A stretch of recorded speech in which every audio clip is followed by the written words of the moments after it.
Hello guys, good afternoon. Ayan, so sobrang init talaga. Hindi tayo makatulog sa init. Then maingay po yung ating kapitbahay dyan mga may guys. So kagabi hindi talaga ako nakatulog magdamag kasi sobrang ingay. Hindi naman yung nagsisigawan sila, kundi yung yung nag-usap-usap lang ba na sobrang disoras na mga 3:48 ng gabi, ng umaga na yan mga may guys. So, sobrang talaga, nakakasakit sa ulo, para akong ganun, yung feeling ko guys, ganun yung pakiramdam ko sa ulo ko. Ayan. So, yeah, ngayon hapon na, it's 3:15 na ng hapon. Di talaga ako makatulog. Iwan ko ba? Ganito ako guys kapag yung puyat, yung hindi ka makatulog, parang tuloy-tuloy na hindi na ako makatulog. Ang hirap kong bawiin yung tulog ko guys.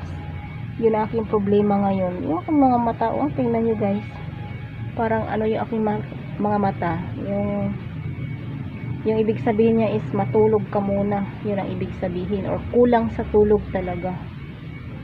Nag-inom na ako ng gatas kanina, bumili ako ng Birds 3 doon sa store para makatulog ako. So hindi talaga ako nakatulog guys, my god, kasi maingay yung sasakyan diyan, tapos may music diyan na nagpapatugtog sila, pero hindi naman malakas, talagang nakaka-istorbo sa tulog. So yeah, ngayon di ko alam guys kung uuwi ba kami doon sa kabila or dito muna. Update ko kayo din pag uuwi tayo o doon tayo. So makasakasama nyo pa rin ako guys. Ayan, so last week na pala guys yung ating uwi sa probinsya. At thanks God, no, na yung ating problema doon, malutas na yung problema natin doon. Then let's proceed naman sa ating panibagong buhay.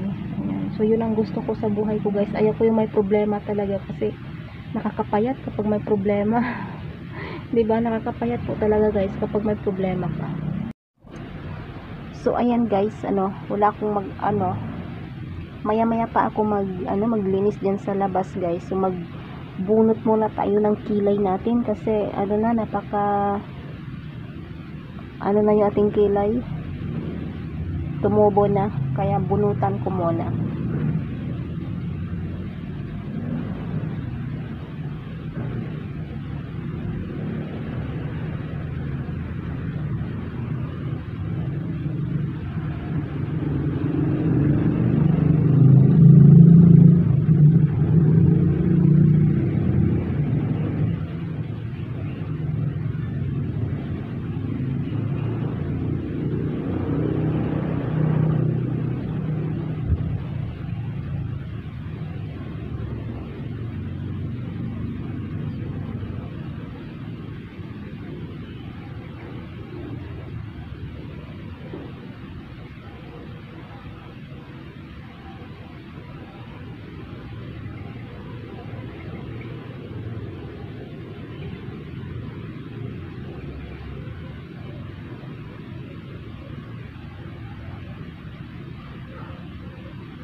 Ayan, so kilay is life tayo guys. Sino ba dyan ang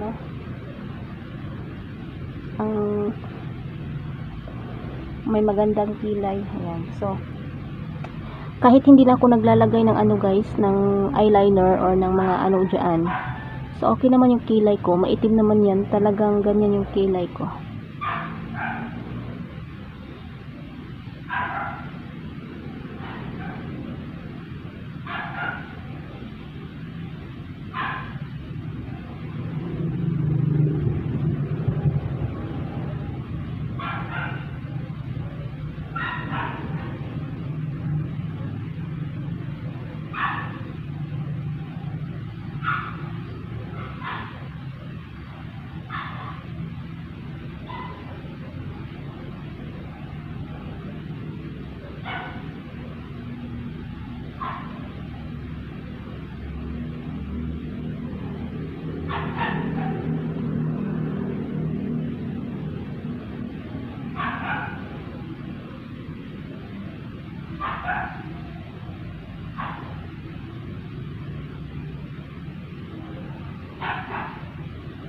Ayan guys, nakapagbunot na tayo. Ayan.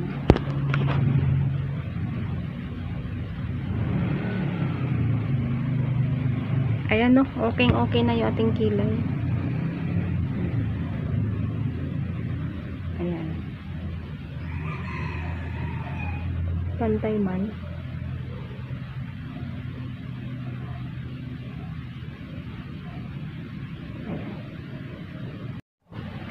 So, ayan guys, magliligpit na ako ng ating mga gamit. Kasi yung aking mga gamit, andito yung iba. Then, dadalhin ko na ngayon doon sa kabila. Baka makauwi tayo doon. Para hindi na ako, para ready na ako. Kasi last week po yung alis natin mga may guys. Yung uwi natin sa probinsya. Ayan, so dalhin ko na lahat yung aking mga gamit. Andito yung aking mga gamit. Mga konti lang to guys na mga gamit ko. Ayan. Yan lang. Tapos, yung dyan. Ayan. So, yan lang yung ating tupiin. So, ready ko na lang para maya-maya ay okay na. Sa cellophane ko na lang muna ikarga.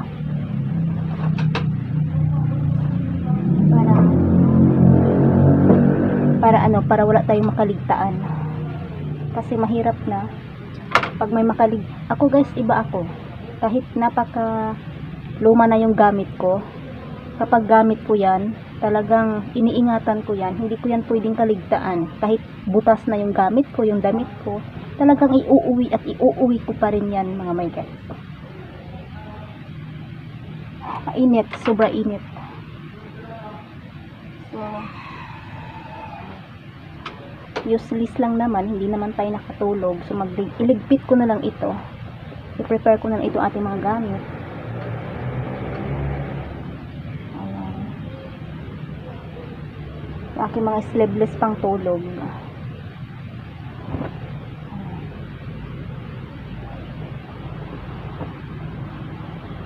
Then, para mamaya okay na. So, karga na lang natin ng cellophane o ng plastic bag. Then, alis na tayo. Pauwi sa kabilang bahay na naman. So, ganun po guys yung ating rota sa ating buhay dito, So, hoping na, malutas yung problema ko sa probinsya. Nakausap ko na pala yung abogado, yung lawyer. Tinanong ko kung magkano yung first hearing ng abogado na yun. So, sumagot siya sa akin. Sabi niya, ma'am, yung first hearing is 8,000. So, 8,000 yung hingi niya sa akin, guys. First hearing lang yan, kaya yan, kaya. Kasi, to, guys, masilang to na problema. Hindi ko muna ito i-share sa inyo. Then, kapag okay na, so kapag nalutasan na natin kapag nasolusyonan na natin, yung ating problema, tsaka ko na yan i-share sa inyo. So, sa ngayon, hindi pa. So, lagi ako na humihingi ng advice sa aking attorney. Ayan. Kaya, gusto ko talagang, umuwi sa probinsya. Nang dahil sa yan na problema ko, guys. Walang ibang tutulong sa'yo, kundi ikaw lang talaga. Sa sarili mo lang talaga. Ikaw at ikaw sa sarili mo ang makatulong, hindi na yung ibang mga tao. Huwag mong pakinggan yung ibang mga tao, ano man yung mga opinion nila, huwag mong pakinggan mo yung sarili mo. Kasi doon ka mapanatag sa sarili mo, huwag sa iba. Kasi kung sinunod ko yung sarili ko noon, wala na akong problema ngayon . Tapos na sana yung problema ko. Kaso, nakinig ako sa ibang mga salita-salita ng mga tao. So, hindi naman ako nagsisisi. Okay naman po. So, yeah, mga may guys, gusto ko dito i-share sa inyo lahat-lahat. Kasi ito na po yung journey ng aking buhay. Kumbaga, itong aking channel na ito, documentary ito sa buhay ko talaga mga may guys. Kahit anumang mangyari, andito ko lahat ilalagay. Yung mga ganap na aking buhay, ano man yung mga pangyayari, mga blessing ba yan o malas, talagang ilalagay ko dito sa aking channel na ito kasi documentary ko po ito talaga mga may guys. Ayan. So yeah, and don't forget to like, comment, and subscribe mga may guys kung baguhan ka pa lang sa aking channel. Ayan, so thank you so much for watching and stay safe everyone.